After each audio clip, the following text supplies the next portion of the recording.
To fa, sabuwar waƙar labarina mai taken "Daina Kuka Sumayya". A lokacin da ake tsakiya da zargin Sumayya kan cewa ita ce ta kashe Shamsiyya, inda Naziru sarkin waƙa ya yo sabuwar waƙa mai taken "Daina Kuka Sumayya".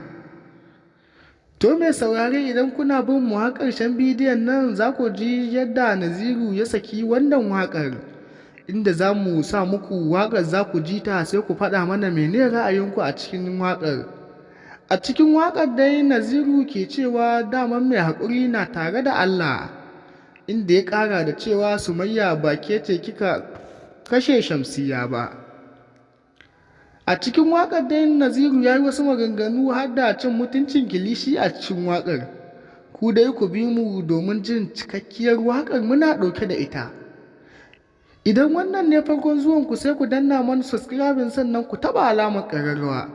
Hakan zai ba mu goyon bayan kawo wasu cikakkonnin rahotannin. Bayan Naziru ya yi wannan waƙar mai taken suna "Daina Kuka Sumayya", waƙar dai ta ɗau hankali sosai, har inda ma wasu sun fara tofa albarkacin bakinsu.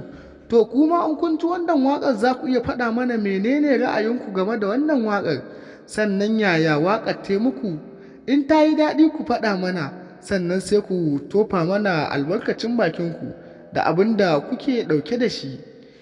Za ku ji wannan waƙar, ku dai ku biyo mu inda muka ga yadda Naziru ya gwangwaje Sumayya da wannan waƙar. Bayan lokacin da aka ga Sumayya ta shiga wannan mummunan yanayi, shi kwayo mata wannan waƙar.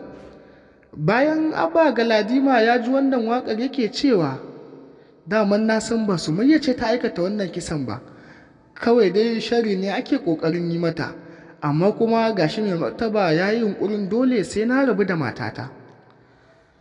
Inda mai martaba ya ƙara da cewa, Abba dole sai ka saki wannan matarka domin mu ga yadda al'amuran nan za su zo da sauƙi. Idan ba haka ba, mu abin zai dagulewa, kotu za mu je kuma, sannan kuma Sumayya matarka, ita kuma Shamsiyya 'yanmu, kaga shari'a ba za ta zo mana da daɗi ba.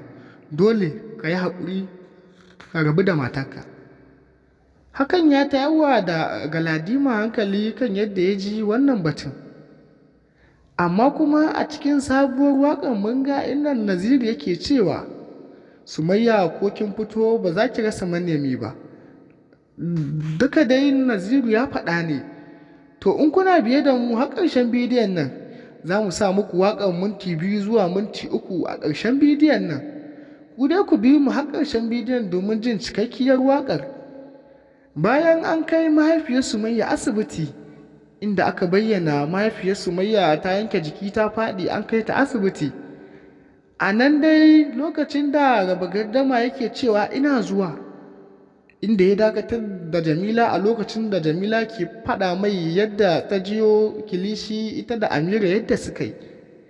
Bayan Abba ya fito ya hau motarsa zuwa inda aka kwantar da mahaifiyar Sumayya. A lokacin dai da Abba ya ƙarasa, kafin ya ƙarasa ma ashe Prezzo ya je duba mahaifiyar Sumayya. A nan dai aka yi cirko ana kallon juna. Amma komai zai zo da sauƙi fa, inda wasu ma sun fara bayyana mana ra'ayoyinsu, domin ana tunanin da Lukman da kuma Abba Galadima da kuma Prezzo su za su shiga cikin kes ɗin Sumayya domin su ga sun ƙwato mata haƙƙinta. To fa, ana wata ga wata kenan.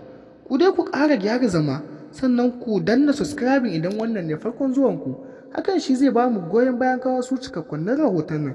Mun gode ƙwarai da gaske. Sabuwar waƙar da Naziru ya buga za mu sa muku ita a cikin shirinmu na gaba, sakamakon ba lokacin da za mu sa muku ita a cikin wannan shirin.